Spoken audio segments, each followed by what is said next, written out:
People will buy their own shoes. People will buy their own gas cylinder. As to development, there is nothing to take away from the mountain. There is nothing going on. There is nothing. All the roads have stalled. Businesses are not working. SHA is not working. These people of ODM who are saying redirect development, there is nothing in the mountain. There is nothing to redirect. But the people have made a decision. They don't want anything to do with William Ruto and his people.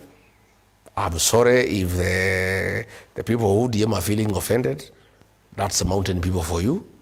For many years you tried to ask them to support you, they didn't because they are that way. They are people who are very principled. They make independent decisions. Okay. They elect leaders if they think they are good people. If they decide you are not good, they reject you and they don't know how to hide. They are not pretentious. You know, they don't want to cheat William Ruto. Even that things they took from him, it is because there is a Kikuyu saying that you don't allow an elephant to die with the tusks. You remove them. And we've heard you saying that. Yeah, you remove the tusks. They just decided because this money is stolen, there is no harm in stealing it from William Ruto. Because he has conned people, there is no harm in conning him.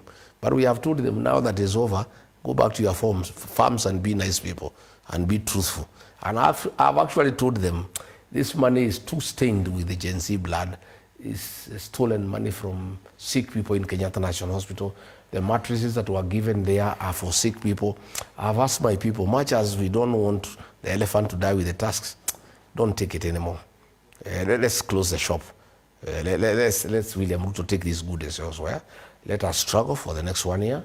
We'll elect our own government that is accountable, that will bring good governance, that will inspire economic growth, will respect human rights, and will not send goons to kill people. I'd like to, our people. Okay, let's push the conversation forward.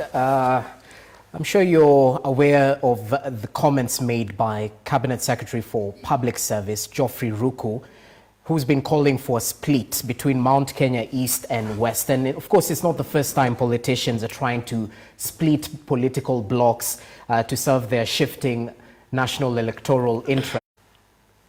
Hiyo kura inapigwa leo orokarao. We don't care about the results. Hiyo kura inapigwa leo orokarao ni ya wao watu ya Mount Kenya West. Wapige vile wanataka kupiga. The result of Orokarao will not interfere with our decision kama Mount Kenya East kusupport William Ruto 2027 kuhakikisha kwamba kura zetu zote kutoka Ntona kwa kikapu moja ya Mheshimiwa William Ruto.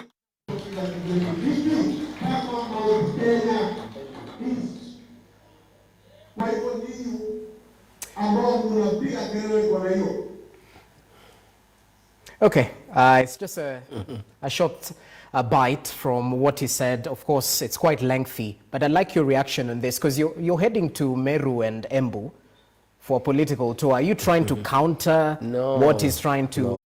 With this 50+1 provision, when this mountain is united against you, you have no chance of becoming president. So his scheme is to divide the mountain.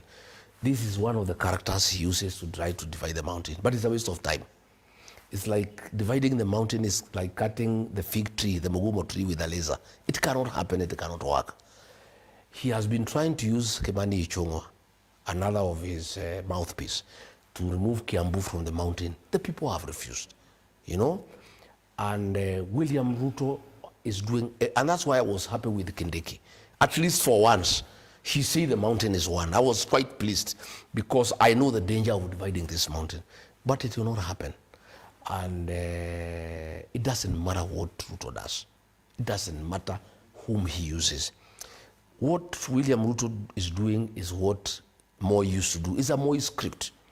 Moi ruled us for 24 years through division. Divide and conquer. Divide and rule. And we learned our lessons.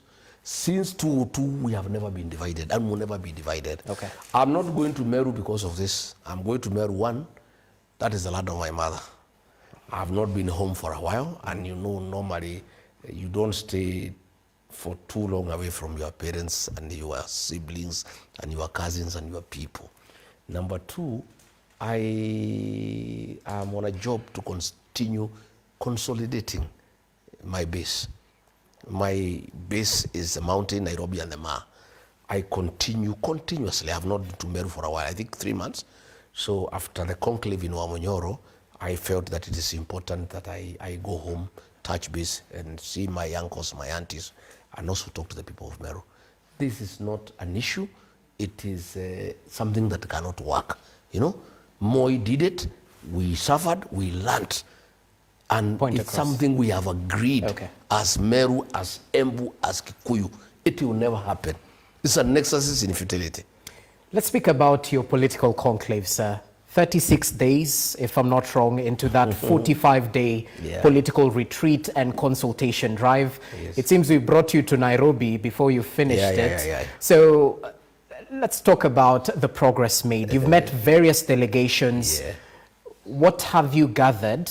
Because you had mentioned you'll get the pointers and then have a sit down with former President Uhuru Kenyatta and chart the way forward. What have you gathered so far? Is there white smoke? Thank you very much. You brought me out of an because I come from a people who have gratitude. I am also going to bury the 2 young people who were killed by Ruto's police. And also I had to do some church function on Sunday. I am still talking to people. I'm still listening. And we have not reached a conclusion. And a lot of issues have arisen. Case in point? I don't know. Many opinions, many suggestions, caution. Talk to us. Give us something, sir. In fact, You're being evasive. In fact, the 45 days I had wanted are not enough. I need to open space, and I'll have to extend.